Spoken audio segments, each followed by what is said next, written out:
Yura, proof that Donnie is really serious sa kung anong meron sa kanila ni Belle. Si Tita Maricel at Tito Anthony na ang nagsabi. Sabi ni Tito, just we make sure that he is true who he is. Huwag mong gagawin ang hindi mo gusto, na hindi talaga ikaw, na pinipilit ka lang.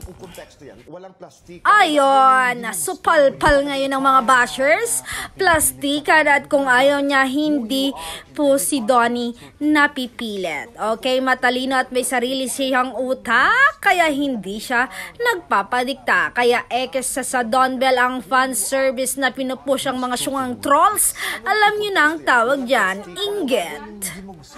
Yung hindi mo matanggap yung nakikita mo, kaya pinapaniwala mo na lang sarili mo na fan service para hindi masakit. Yung iba naman dahil hindi na kinakaya ang mga ganap, kaya gawa-gawa na lang ng fake news para masira ang Don Bell sa mga mata ng tao.